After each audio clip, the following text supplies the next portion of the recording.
just going to wait for 1 second while people pop on. And we are going to talk about all things medical preparedness today. There's a lot of different things that I think encompass medical preparedness, and I want to talk about them all. And I don't know how much we're going to be able to dive deep into a 1 hour live, because I feel like this is a topic that can go on for days. It can just go on and on and on. In fact, there are channels that talk specifically about medical preparedness and having the skills and knowing how to take care of yourself. So I'm going to hit the highlights here, and we're going to look at some things to do and some skills to have and some things to have on hand and some things you want to avoid having on hand, and how you can definitely make sure you have, like, without a doubt, make sure that you always have a medicinal stockpile of things with herbs. So, and how to use them. So let's get into it. Whoa, we just went from, I had like nothing up there, and then like, boom, a bunch of people were there. So yay, happy to see you guys. Hello, hello, hello. I know you. Hello. Okay, medical preparedness. We are going to talk about, let's talk about first stocking up. I think when you are first getting into preparedness, stocking up is the thing that is big and exciting, right? Everybody's like, stock up on all the things, especially when you start hearing things about shortages and things like that. It's scary, right? Who wants to be faced with, oh, my kids got strep, but I can't get antibiotics for them because there's a shortage. Hi, Robin. So that's always scary. That what do you do in that kind of situation? How do you stock up on antibiotics? How do you stock up on the emergency medications that you don't even know you're going to need? And how do you stock up on the things that you take regularly that you need, like insulin, asthma medications? How do you stock up on that? So let's talk about some options here. So there are, like, I'm going to use myself as an example because it's the best example that I got. When I was sick, I could not take, sorry, getting text messages. Okay.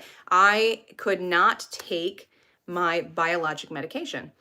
I could not take my Humira because at that point in time, let's move this over here. Okay.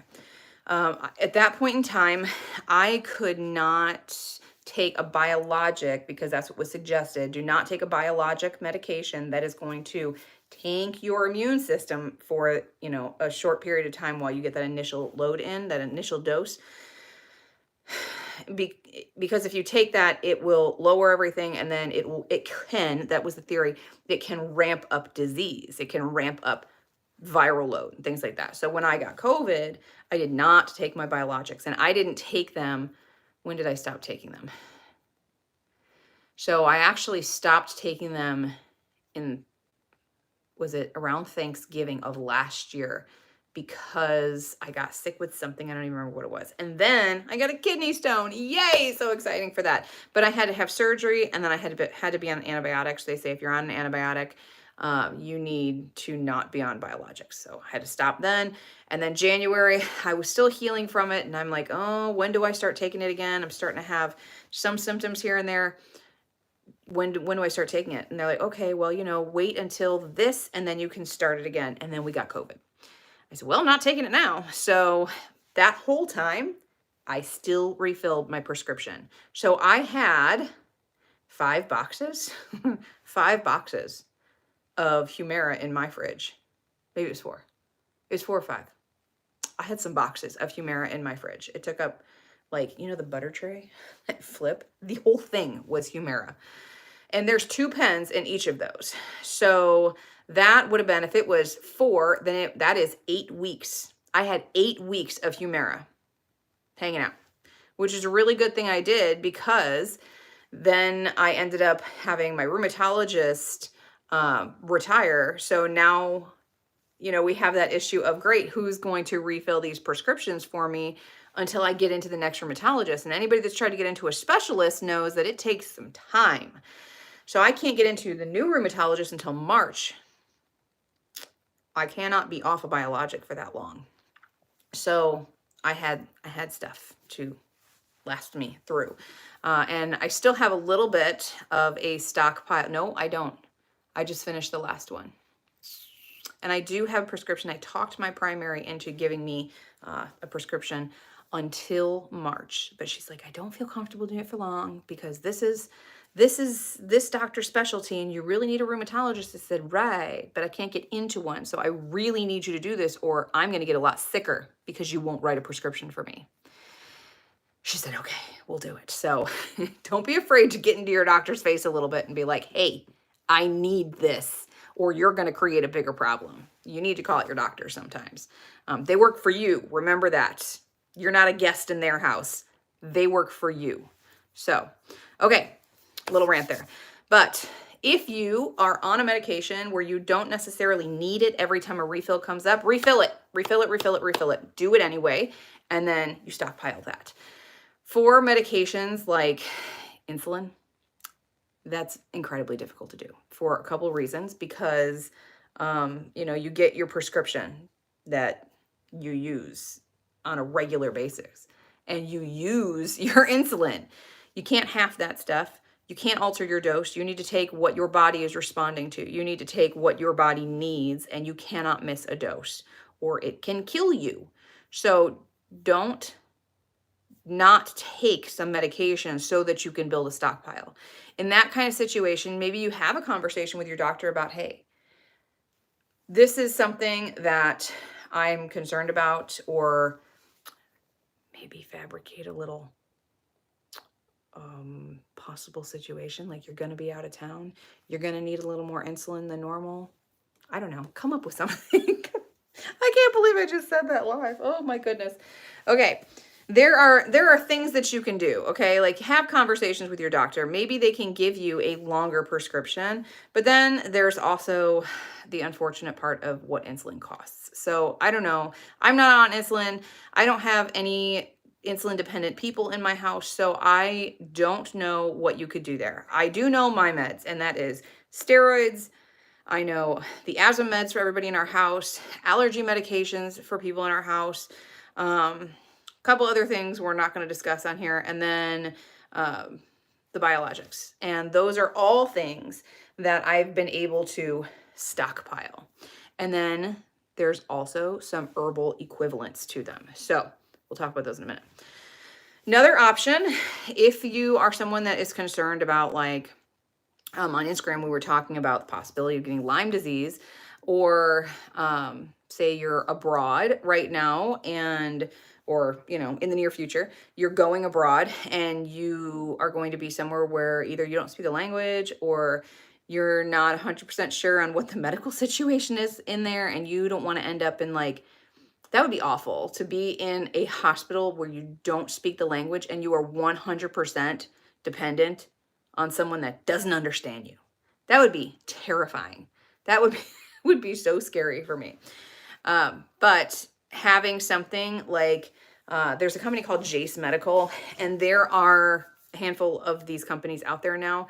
They talk about, or they offer these antibiotic kits. So they're just like packet thingies. They're like, kits like this. And they have different kinds of antibiotics and medications in there to help you through something that you're going to need. So there's like penicillins, there's cephalosporins, there's like different classes of antibiotics in them. I've looked at them extensively because I came real close to working with one of those companies. But the reason I did not is because people are not compliant with medications. It is the reason that we have superbugs and things like that, from people not being compliant and doctors overprescribing things when they shouldn't have been. So we went through this whole period in the medical field of antibiotics, antibiotics, antibiotics. You just need antibiotics. All you need is antibiotic.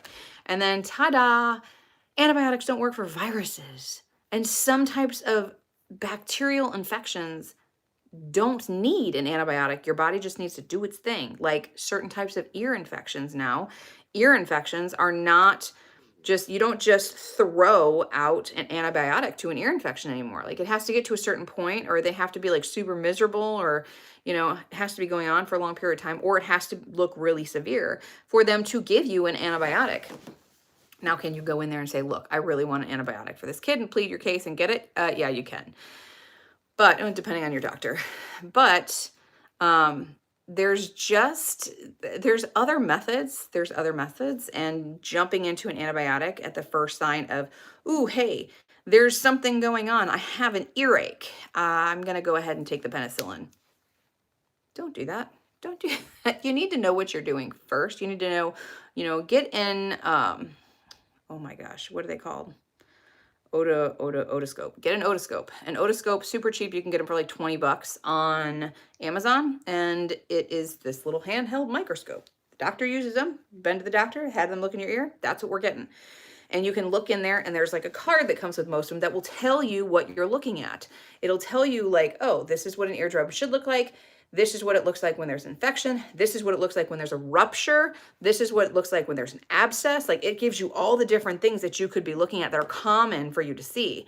So get yourself an otoscope. I really think that we should do equipment to have too. Otoscope you should have. Let's jump right into that after this part. So Jace Medical gives you these antibiotics, but with those antibiotics, you should always be utilizing the phone number that comes with it. You have to call this line. It's like a helpline that has medical people on the end of that line, and they will ask you the questions. And it's like doing a virtual doctor's call. That's what everybody did in COVID years. So I think it's the best thing that came out of COVID, honestly, is being able to do virtual doctor's appointments, being able to do ready care, kind of like just right over the phone. Virtual, what do we call it? What do we call it here? I can't even remember. It's not ready care. It's, it doesn't matter. Anyway, so if you have an issue and you just jump into taking these medications that you're buying from, Jace Medical or another company, you should telehealth. Thank you. That's what it's called. Pulse oximeter and blood pressure cuff at home are game changers. Absolutely. Everybody should have them. Everyone. So my issue with working with that company had nothing to do with the company. I think it's a fantastic company. And if you're in the market for something, definitely check out Jace Medical. Not sponsored.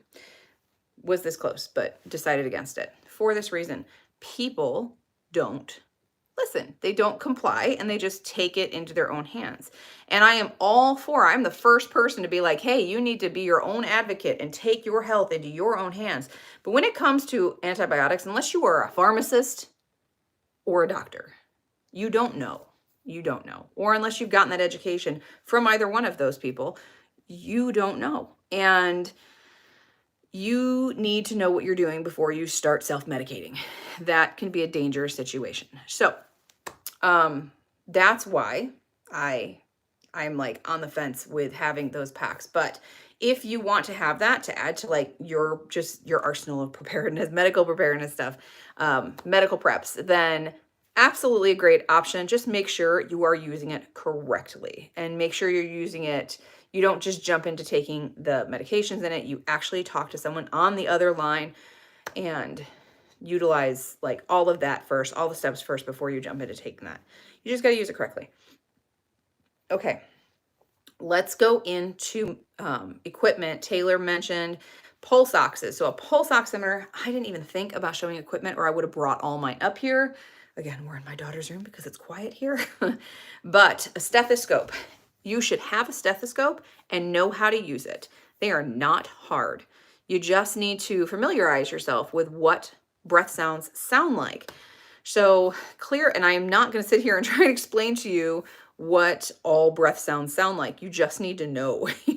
And there's YouTube videos on breath sounds. You just need to search that in the search bar and just normal breath sounds. You can, let's see, stridor.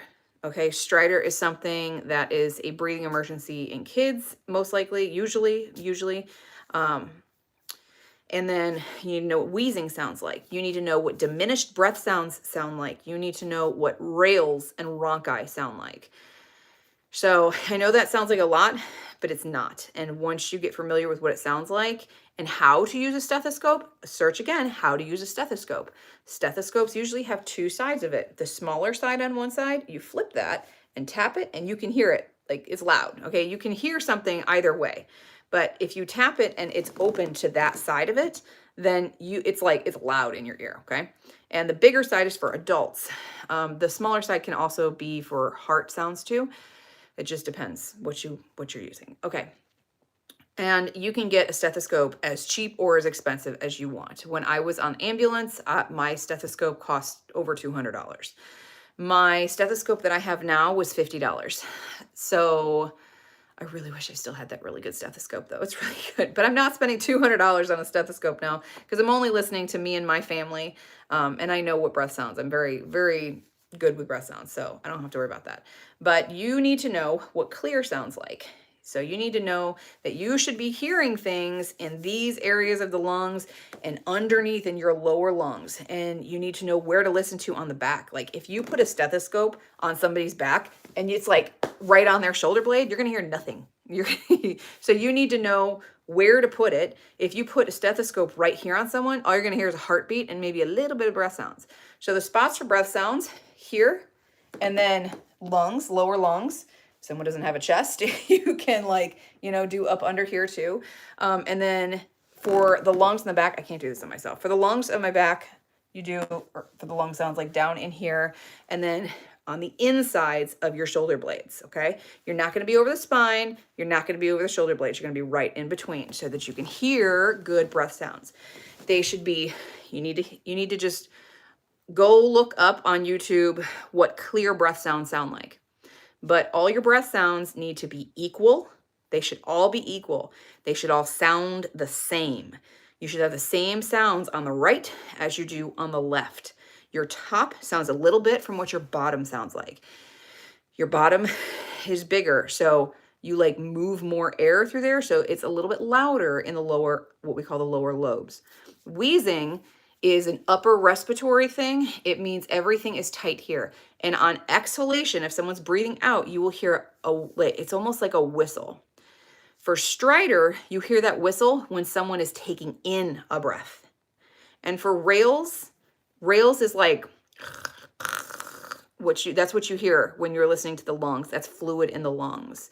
And what else did I say? I can't remember what else I said. So just listen to all of the ones that I mentioned, and then you can get familiar with that, and then you'll know what normal is and what an emergency is, and then what decreased breath sounds sound like. Decreased breath sounds sound like normal breath sounds, but just decreased. You're not hearing them as loudly and as clearly as you should.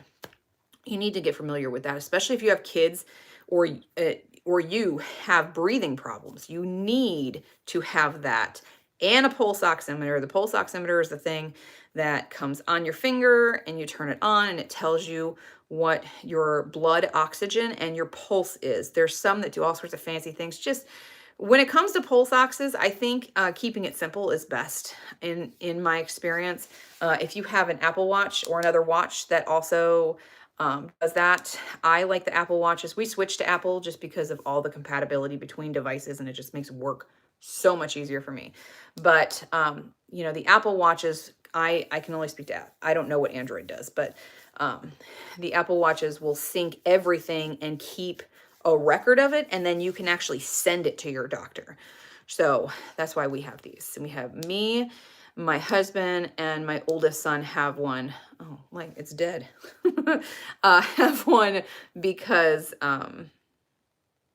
me for my asthma. My husband wanted it for his sleep, and then my oldest son has a heart condition, so we keep that with him for that reason, especially when he was going off to school. I'm like, you need to have this. So that's another thing, equipment. Like, these watches are fabulous, and they make them so that they don't have to connect to your phone. You can just have all of that on your on a watch. and that's all it does. So it just monitoring your pulse, your I think some of them actually do blood pressure too, but I wouldn't trust blood pressure from this, to be perfectly honest, and your blood oxygen. So if you have a kid that has any kind of condition where you need to monitor their heart and their breathing, their respiratory rate, and their blood oxygen level, these are a fabulous tool. It's not something where you have to stop and check them all the time. And if it's a condition where being more active can contribute to a flare, then yeah, these are great, because then you can get alerted on your phone. Probably one of my favorite things this year to have. All right, so we got stethoscope, we got blood pressure cuff, we got pulse oximeter, we got smart watches, these Apple watches or Android watches, whatever works for you if it's something that you need. And then let's see, some other equipment. Let's talk about first aid stuff. First aid equipment, you want to have your Band-Aids, you want to have your gauze, you want to make sure that you have splints, just a variety of splints. Like if you are at a garage sale and someone's selling their old splints, grab them, because you never know when you are going to need them. I have a broken foot right now, and I did not have to, I know it's broken. Number one, I know what a broken foot feels like, because I have broken it many times. Number two, it turned all the colors, and it is very sharp feeling inside, and that's what broken bones feel like. Number three, I dropped a cast iron skillet on top of my foot. So, and it was like, if this is your foot and this is your toes, I dropped it here. When all those the metatarsals, all those little bones in there, I know things are broken. And it's in a spot, your toes, you just tape them, right? But when it goes into your foot, that's cast time. And it's my driving foot, and I don't have time for that. So I have a boot, because I have children that have broken feet also. So I keep the boot. I don't throw that thing out. I keep it. So I had, what did he do? I don't even remember what he did. My son, I think he severely sprained was it his ankle? My youngest son did it not that long ago, and I can't even remember. I can't even remember now. But anyway, he was in a boot. He was in, oh yeah, he did. He severely sprained it, and the doctor said, oh, just rest it. I said, this is a spectrum child. He's not going to rest. It's not going to happen. So they're like, oh, well, if he doesn't rest, then he's gonna, this is what's gonna happen. I said, I'm fully aware of what's gonna happen. Can you get him an air boot, please? Can we just do like the air cast thing? And she's like, sure, we could do that. So we wear the same size shoes. So my 12-year-old son and me wear the same size shoes. So I now have a boot for my foot. So you never know, because things come up. So get those wrist braces, get ACE bandages or ACE wraps, the reusable ones. What else? Get splints. Splints are really cheap to get on Amazon.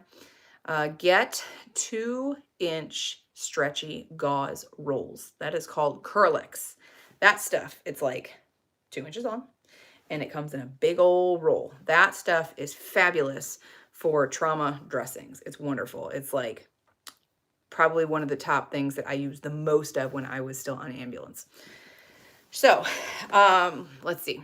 You need lots of tape, medical tape, but the type of medical tape that I get is plastic tape.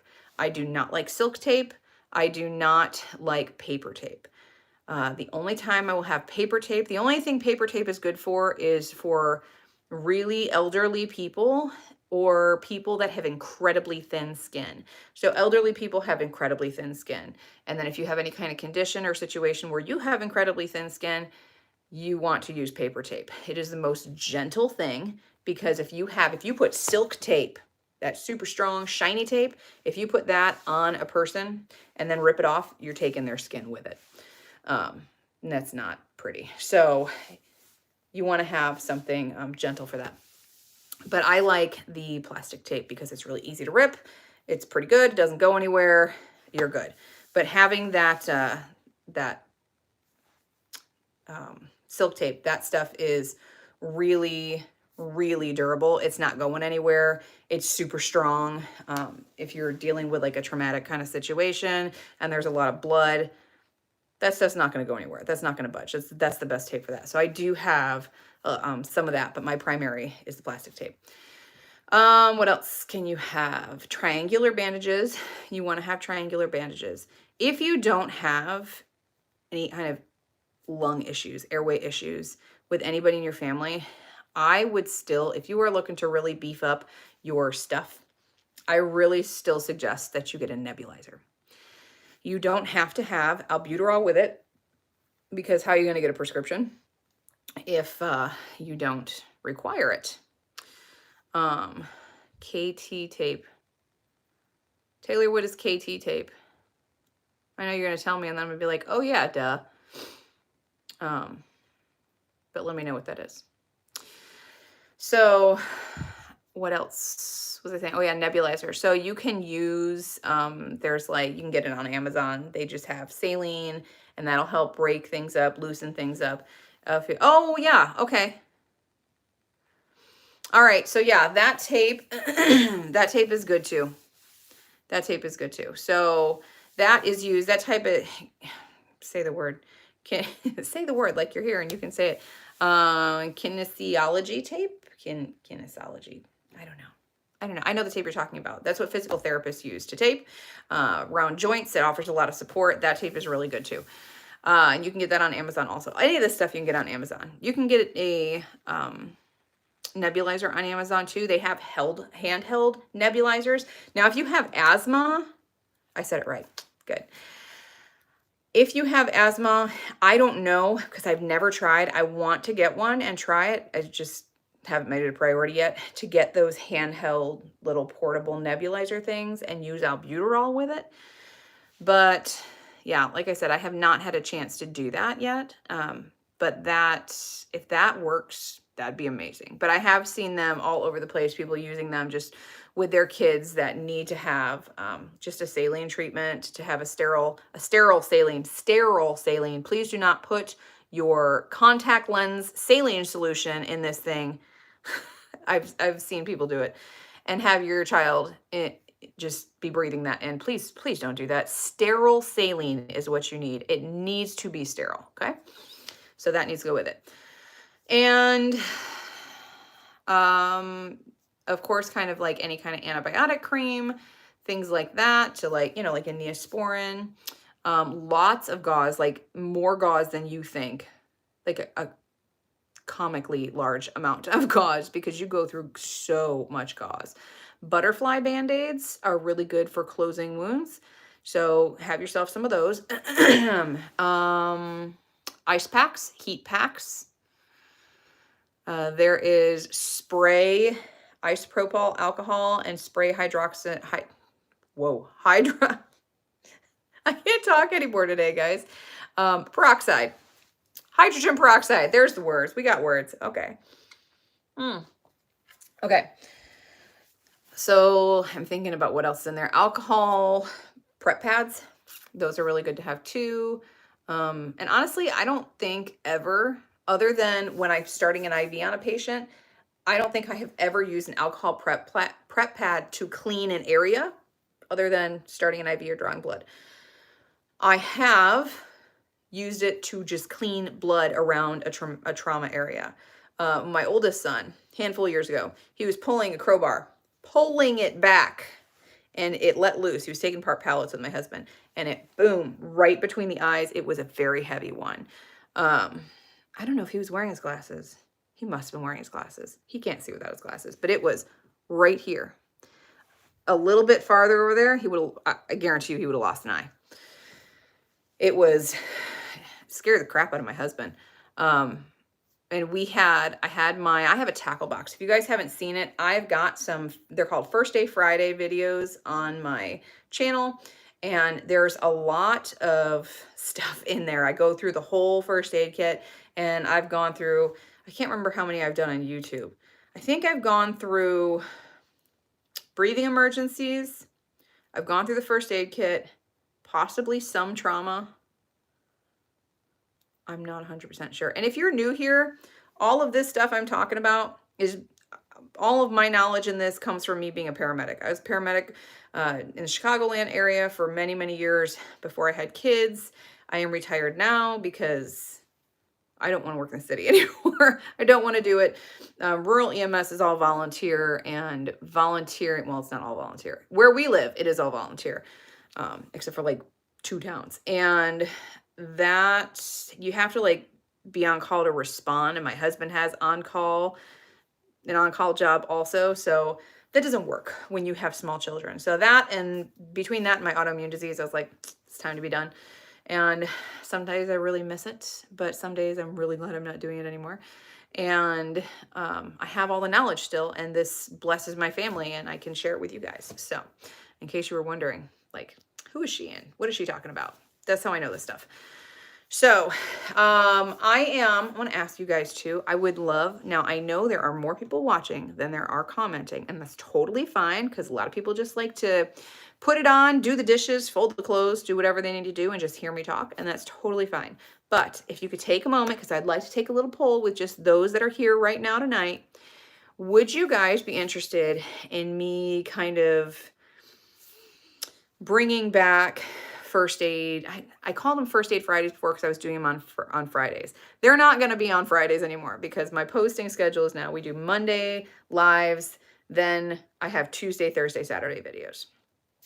So on one of those days, every once in a while doing a first aid video where I'm teaching you guys first aid skills and also the herbal stuff, which we are about to dive into right now.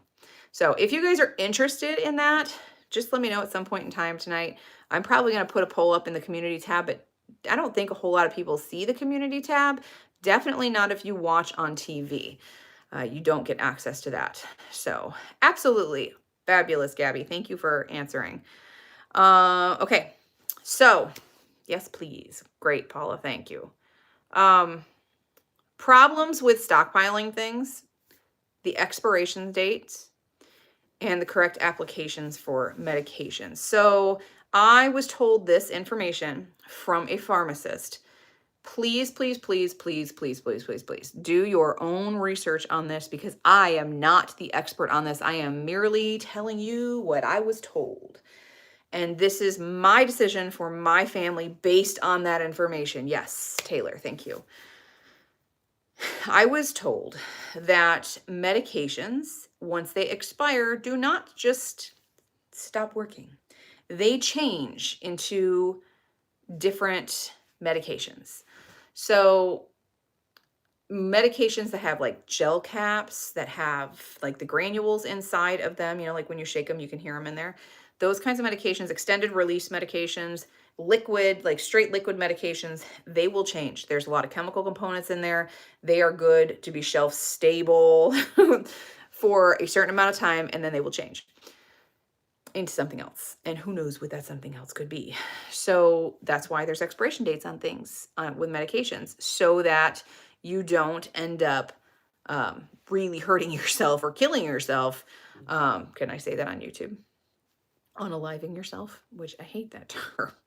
Be careful. It's no better, but I think that's just what YouTube prefers. So whatever. Anyway, so you don't want to get yourself in a dangerous situation there. So other medications, they can last longer. Sometimes they won't be as effective as they once were. Sometimes they're totally fine. Personally, reverse aliving. There you go. So things like steroids. Okay. So like the 3 medications that we keep all on hand for me at all times, that is a prescription, is steroids, my biologics, that's my Humira, and my asthma medications. So with those 3 meds, I want to stockpile those because we went through a time where I couldn't get certain, you know, in COVID years, I couldn't get the type of rescue inhaler that works for me. And if any doctor ever tells you, oh, they're all the same, no, they are not. There are different types of preservatives and chemical components into each one of these different albuterol inhalers. Like if you get a straight albuterol inhaler, that works really well for me. If you get a Pro Air inhaler, that does nothing for me, doesn't even touch me. A Xopenex inhaler, better. It's better. So like they're all albuterol. It's all rescue medication, but the recipe for it, they're all a little different. So you need to stock the one that actually works for you. If a doctor tells you no, it does not work, then what you do is you call them up, and you don't just go, "Oh, well, they had to switch it to this medication. Don't let the pharmacy do this to you. They had to change this medication because your insurance doesn't cover it." That's not the end all be all to that. What you do is you call up the doctor's office and you have them appeal it. I'm going through this process now. I have been for several months. It's very frustrating. It's frustrating because my doctor's office is a hot mess. So that's why. That's why. But it's usually a very easy, simple process. They take care of it for you. It takes 2 to 4 days, done. Okay. You can call them up and you can say, "Hey, that doesn't work for me. I have any info." Oh, okay. I totally read that wrong. I thought you were asking about info on rocks. My brain was just like, okay. Okay. So you can just say, "That doesn't work for me. This is when I took it. That didn't work. This was my response," or "I had no response and it didn't help me at all. I need this." And then they will put into the insurance company that this medication is the only one that works for you and you need to be on that.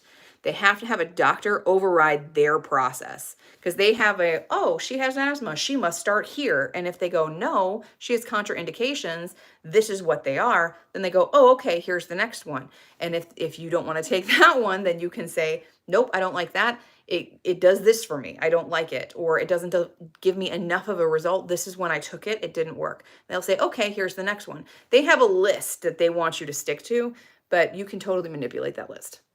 So there's my little 2 cents on that. Okay, so over-the-counter meds, prescription meds, you can totally stockpile them. You can ask doctors to help you by writing bigger prescriptions. If it's something that you don't have to refill all the time because you don't need it all the time, do it anyway so that you can hang on to it. And then make sure you're doing the first in, first out rule so that you are using your medications, okay? That you're not just letting things expire.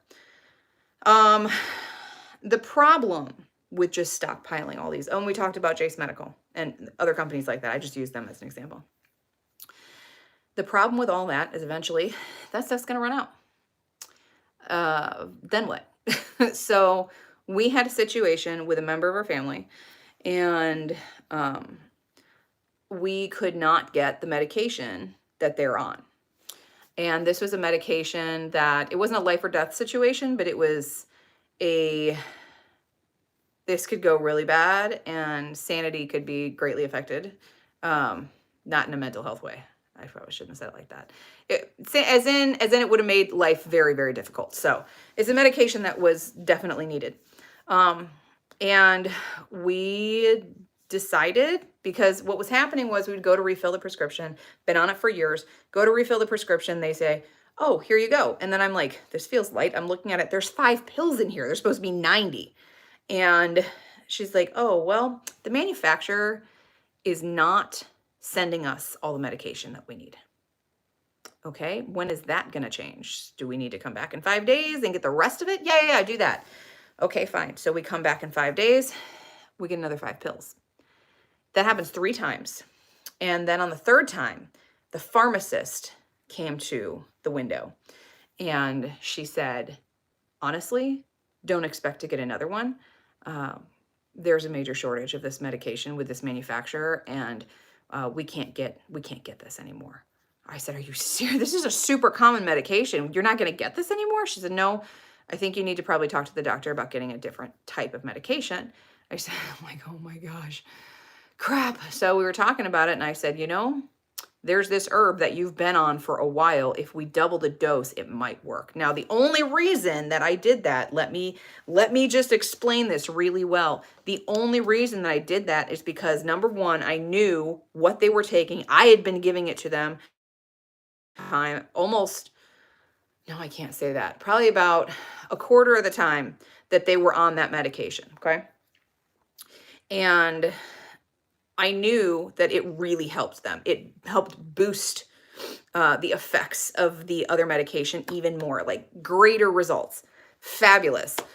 So I said, "Let's double it. What do you think about this? Do you want to just double it, or do you want to just wean yourself off the medication and hope for the best?" So we decided, let's just double it. So we doubled the herb supplement, the herbal supplement that they were taking, and they have not needed to go back on medication. And symptom wise, they're actually better now than they have been since they went on that medication. So there's herbal alternatives to virtually everything. Are you going to have that kind of response to anything? No. No. It's the reason that I'm on biologics. It's the reason that I still have steroid inhalers. It's the reason that I have at least 20 milligrams of steroids in my medicine cabinet at all times, stocked and ready to go, just in case. I actually keep a 5, a 10, a 20, and a 50 on hand at all times, just in case. But what happens if I can't get prednisone? Or if I can't get my biologics? Or if I can't get my asthma meds? Well, I know my asthma meds that work for me. In an emergency situation, I don't know what would happen. I don't know if it would actually work, but I know what I'm prepared to do. In an emergency situation, and I'm going to share my example with asthma because it's probably the most common. First off, people are the most familiar with it, and it is the one that I've given the most thought and practice in. My asthma after having COVID has gotten so bad that they wanted to actually put me, you can take a biologic for asthma. So it's an injectable medication that you'd have to take every other week for asthma. But I'm on a biologic medication for my ankylosing spondylitis. So I don't want to double up on that because biologics are scary. They're dangerous.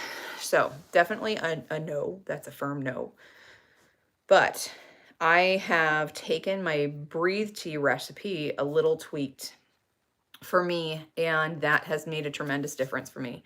I've been able to not even really have to entertain the idea of taking an asthma biologic.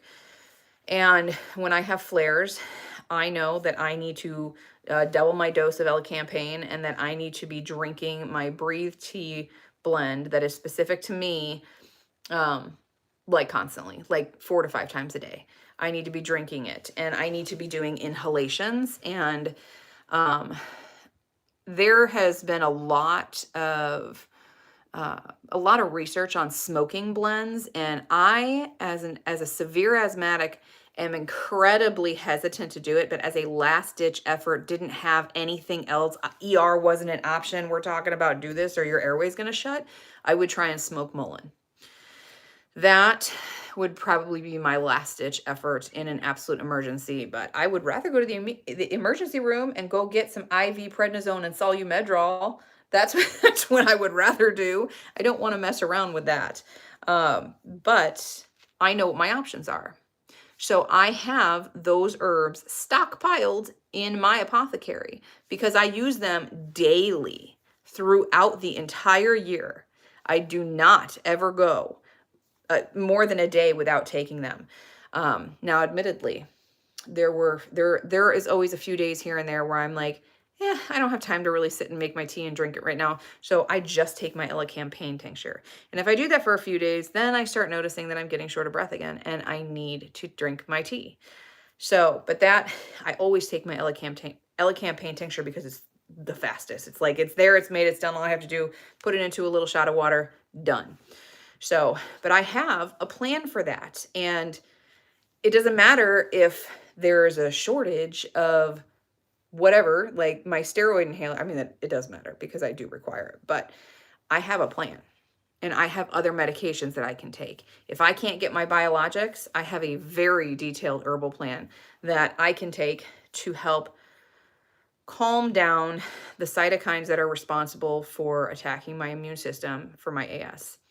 I take that now, but I can really ramp it up if need be. I've tried, and it does not give me the results that Humira does. So that's why Humira is an option now. So I'm taking that now. I hope to not be on it forever, but I know my options, and I know what I have in my arsenal, in my herbal arsenal to help me should that not be available anymore. So there's things that you can do. There's always things that you can grow, but growing them is the most important thing that you can learn how to do. now I'm not, we are preppers, okay? We do prepare. We prepare for a multitude of reasons. We are not doomsday preppers. Not that there's anything wrong with that. Like, I respect all preppers, okay? Because this takes some massive commitment and time, and it is so impressive. And I have a lot of friends that are, really big preppers, doomsday preppers, practical preppers, like all the types. I've got all those friends. I am more of a, what if a tornado knocks everything out? And because we had the derecho, and nobody, the half the state of Illinois, didn't have power for days. And what happens if I have an asthma attack and I can't get anywhere?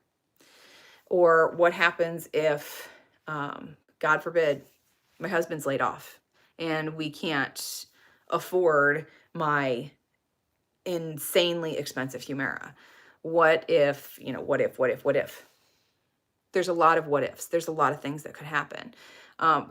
We've had a couple times now where I have been so sick that I couldn't do all the things that I take care of, and my husband still had to go to work. So we had, homesteading. I've got the canned things where people could just like crack a jar, pour things together. There's a meal. We're good. Freezers stocked, things like that. Pantries stocked. Always keep that there and ready to go, because you just don't know. And it's no different with medical stuff, because I think medical stuff is even arguably the most important because you don't know when that stuff's going to happen. With prepping, I think all homesteaders are preppers, but not all preppers are homesteaders. That's kind of how that works. Even if a homesteader is saying, no, I'm not a prepper. Yes, you are, my friend. If you are growing a ton of food and you are putting that up, freezing it, canning it, dehydrating it, doing what you do, you are prepping. You are prepping for a certain amount of time. I don't think negatively about that word prepping, because you're just prepared. You're just prepared for whatever. For not going to the store because you don't want to leave the house in the, 6-foot blizzard, 6 feet of snow that you just got from the blizzard. There's a lot of different reasons to prep. So, when you have a medical emergency, you want to have some of that stuff on hand, because what happens if you have that medical emergency during that blizzard and the roads are shut down and you can't get anywhere? You need to have stuff on hand, and you need to have equipment to be able to take care of yourself and your family. Any mushrooms help? Okay, Robin, you had sent me a message asking about mushrooms. Mushrooms. I am so new to mushrooms, and I have been, I'm going to admit this, big confession, so scared of mushrooms. There's a handful of mushrooms that I'm like, I know these. Like, I know what a portobello looks like, I know what a chicken of the woods looks like. I know or hen of the woods, or whatever it is. I can't say it, but I know what it looks like. I know what a turkey tail looks like. I know what a morel looks like. I know what the look-alike morel looks like. I know what a snowball looks like. Like, there's a handful that I know what they look like because I've had direct experience with them. But there's also a lot that I don't know. And just like any herb, there are a lot of lookalikes, and those lookalikes are scary. And I actually was talking to a friend about medicinal mushrooms and herbs and all of those things. And I've recently gotten a lot more questions over on Instagram about medicinal mushrooms. And I said, I would love to know this stuff, but I just don't.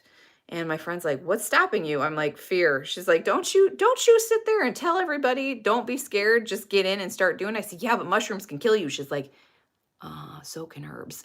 I said, you make a good point. So I decided to start really looking into things and finding some good resources. And I have a video coming, so I'm not going to share everything here. Are there any mushrooms that can help with the stuff that I face?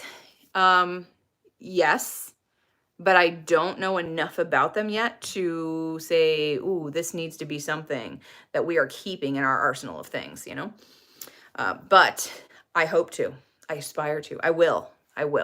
Because now we're confident. Now we're going to keep going. She gave me a kick in the butt, so I'm like, yeah, we're just going to do it. So actually today I found turkey tail all over the back end of our property. If you saw my Instagram stories, yeah, we went and decided to be nosy and go back, and because I heard someone felling trees and I'm like, where is that coming from? And a little bit of me was like, I really hope, because we had loggers come through and they were clearing part, just, you know, selectively choosing, harvesting some mature walnut trees and from our neighbor. And then they did part of our walnut timber. So they pulled all those out for a number of reasons. One, because we were harvesting it for the cash.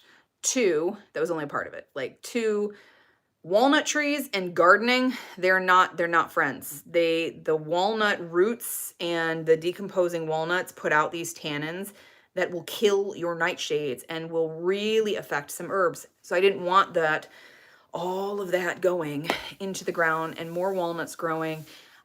So the walnuts that are gone, we're going to plant hawthorn. I love hawthorn. I probably buy more hawthorn than anything else. Hawthorn and sugar maples and chestnut trees. So all of those, chestnut? Yes, it's chestnut. My husband wants some chestnut trees. So we're going to plant those in its place. So anyway, so they were harvesting and I heard like somebody felling trees way in the back. And I'm like, they're harvesting back there too. I really hope that's not going to take out our fence line, because when they felled our trees, it took out some stuff. Nothing, no structures or anything, but it took out like our kids' area, where the trees that my kids really loved to play and hang their hammocks on and everything. And they're like, no. I'm like, it'll be fine. And they're like, yeah, it'll be okay. I mean, they were fine. They weren't devastated, but it was disappointing. And honestly, it looked like a tornado went through there. It literally, it did. It really looked like a scene out of some of the stuff you're seeing on the news right now in Tennessee. It just looked god awful. And I wanted to make sure they weren't going to, there is a fence in the back, and I want to make sure they weren't going to destroy the fence line. So I'm like, let's go take a look. And they were way off in the distance, but as we were going back there and we're looking around, I see turkey tails all over the place. I'm like, ooh. So now I am going to create some turkey tail medicine then, and I think it's going to turn out wonderful, and I'm super excited for it. Turkey tails, I'll give you a little bit of information. Now is the best time. If you don't have frozen ground and a bunch of snow, turkey tails are like ripe right now. There are several lookalikes. There is a channel, is it Feral Foresting? I think that's the name of them. I just came across them not that long ago, and they're fabulous. Like, they have if you check feral, I think it's feral foraging, and then just type in there turkey tail. They give you, there's like 6 different things that you have to look at to make sure it's actual turkey tail, because there's a lot of lookalikes. And the lookalikes for mushrooms are scary. Like, this one is so wonderful. It can help all of these things, regulate your immune system. It can, prevent you from getting Alzheimer's. It's like got all these anti-cancer properties, or you can die. Like, there's no in between. Not like you're going to get a little nauseous and, have a headache for a few days, instant death. Like, there's no in between with mushrooms. That's why I've always been scared of them. So I'm going to learn, and that's important because we have mushrooms all over the place on our farm. So I want to make sure that I am well prepared, and that my children can be too. That's the big thing. And my husband's always had an interest in mushrooms too. So we're gonna learn together. We're gonna learn together. In all of our 10 plus acres, we have only ever found one morel, which is incredibly rare for our area. Morels pop up everywhere, but not here apparently. So, okay, what else? It is 8 o'clock, so it is about time to go, so my daughter can have her room back and go to bed.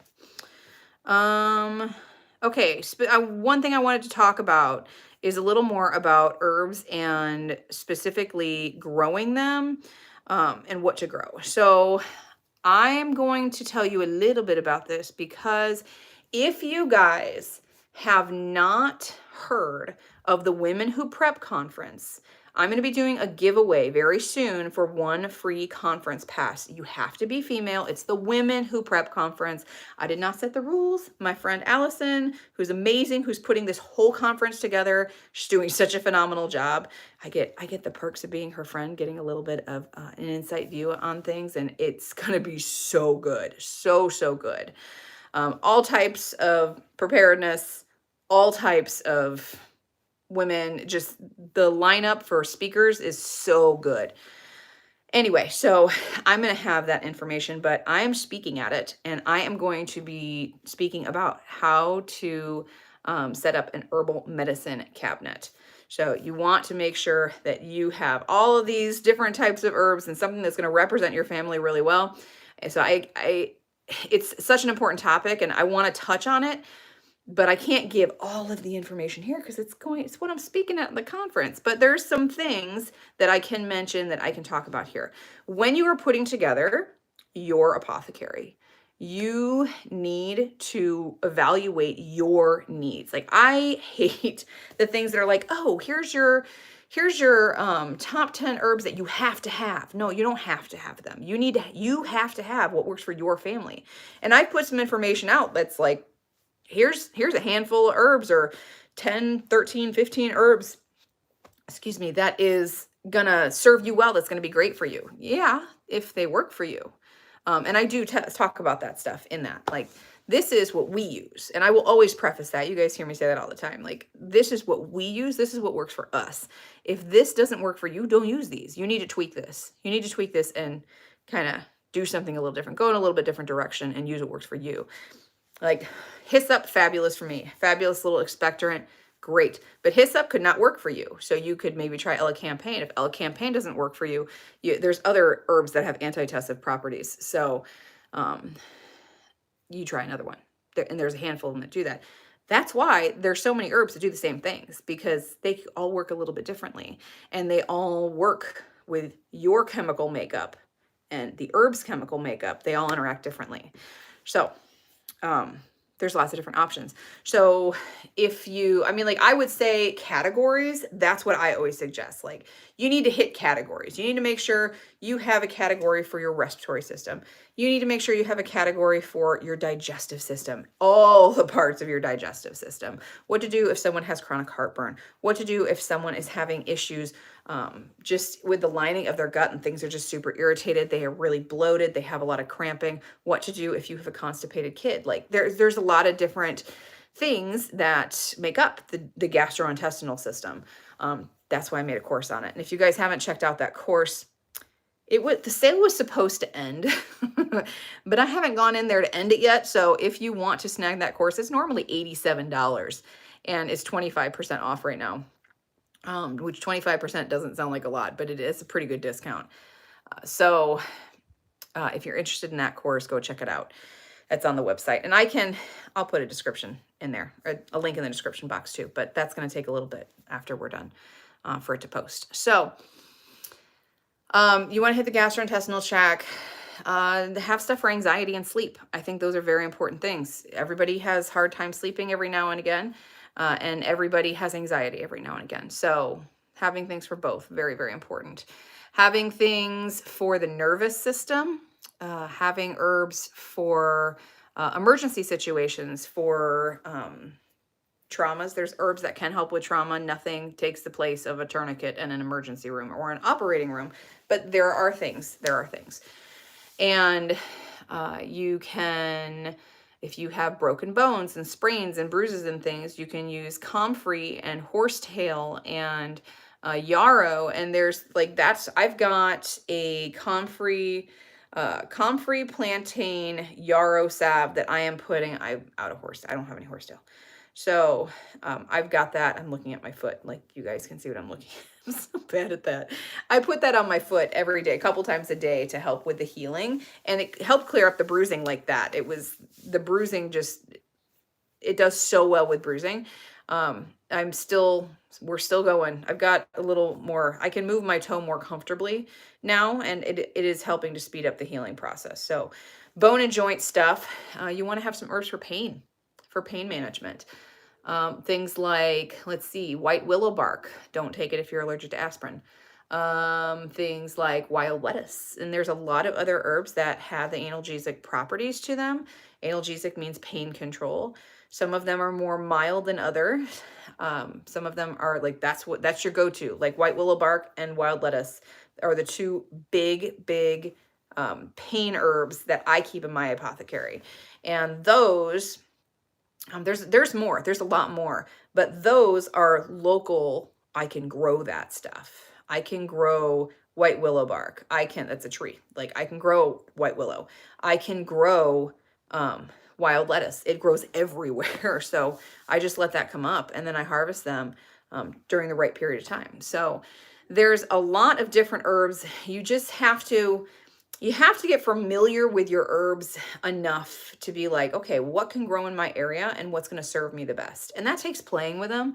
And it takes not being afraid to get your hands in there and create something, even if it totally fails, even if you're just like, yeah, this tastes like crap, or this did absolutely nothing for me. You've learned. That is good. Anything that you have done that has taught you something is good. So you just do a little bit. And if it doesn't work, you've learned what not to do. Move in a different direction. You've learned what does not work for you.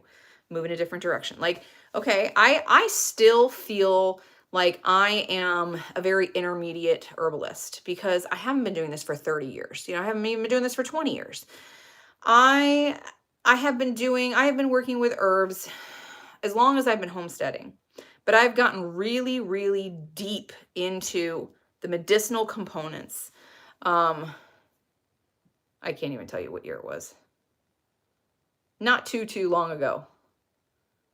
It was some years ago, but I can't even tell you exactly how many years it's been.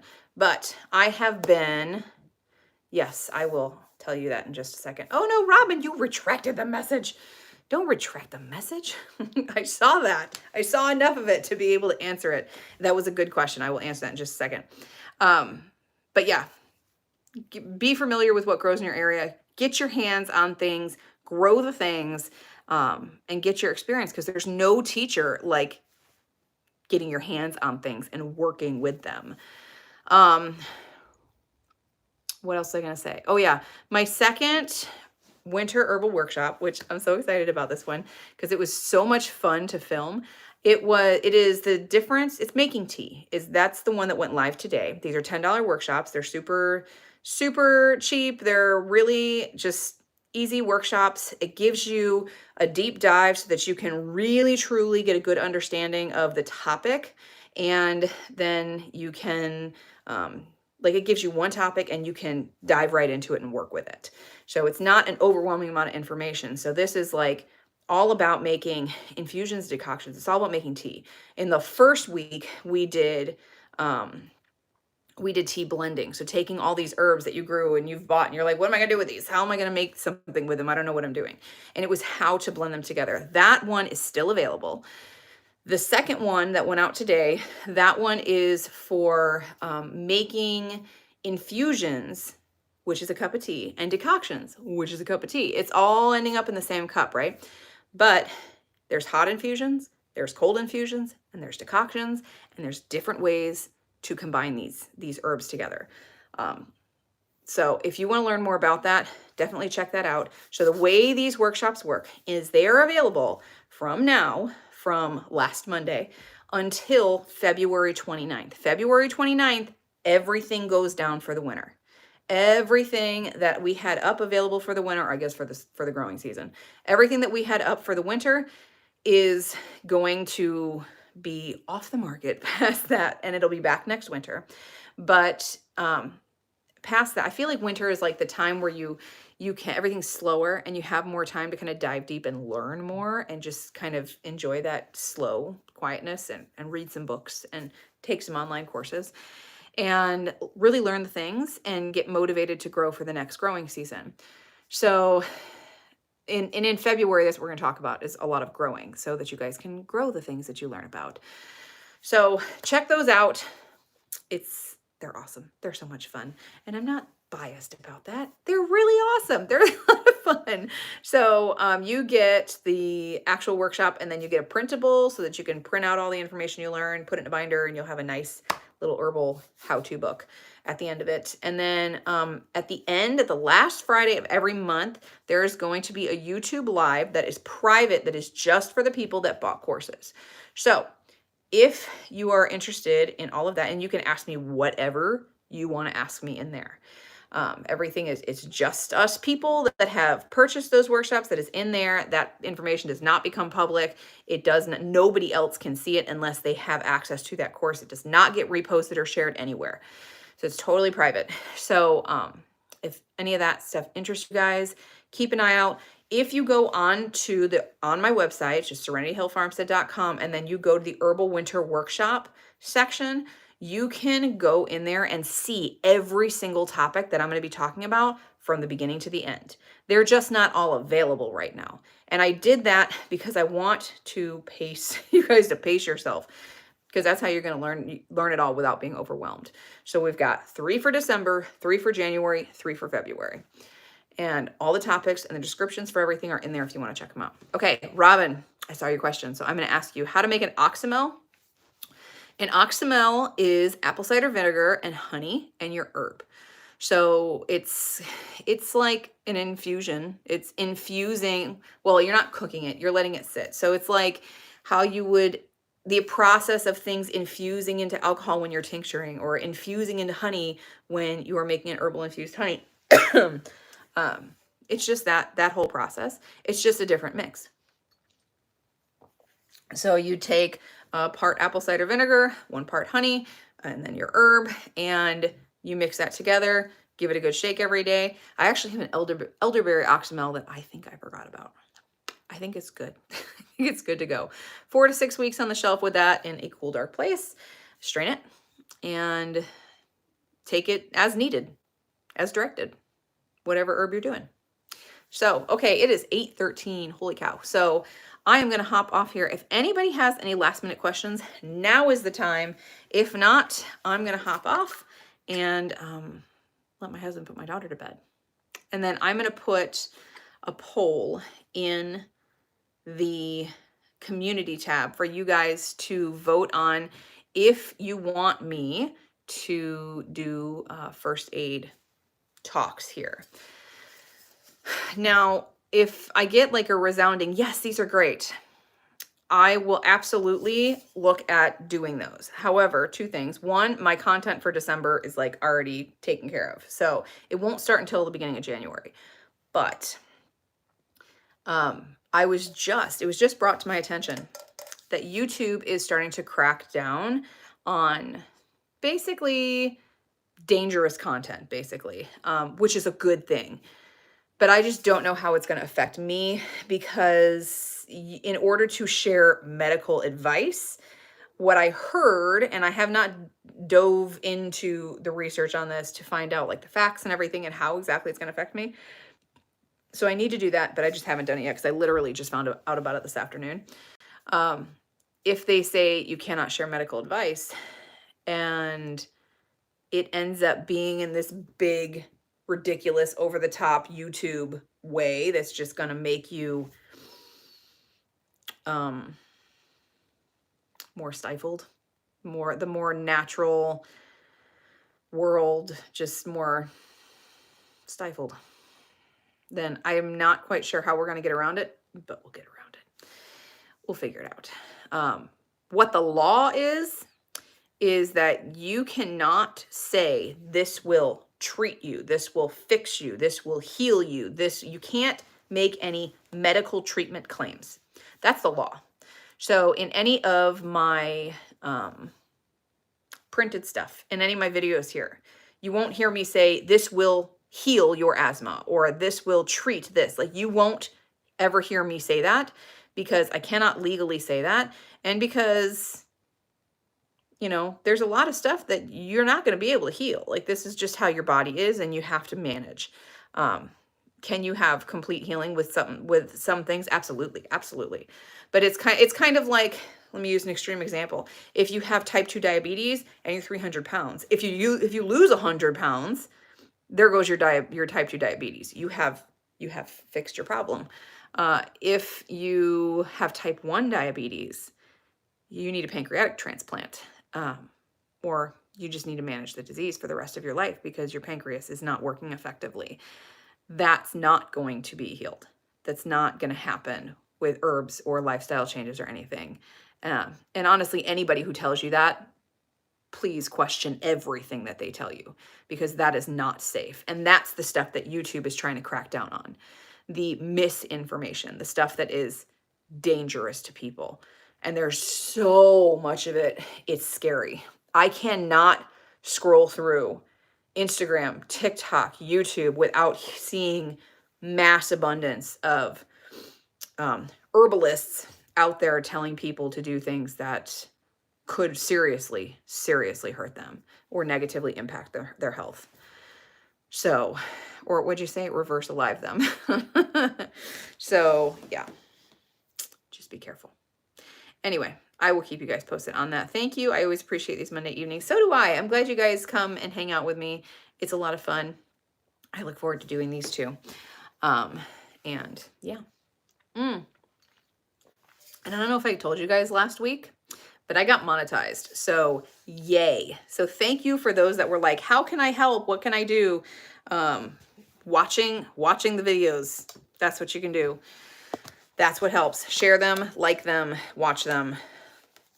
And we did it. I got monetized. So yay. Thank you very much for those that like reached out and asked me and helped out there, because I really appreciate it. So it just makes me want to make even more stuff. So now that I can actually get paid again for it. So anyway, I hope you guys have a great week.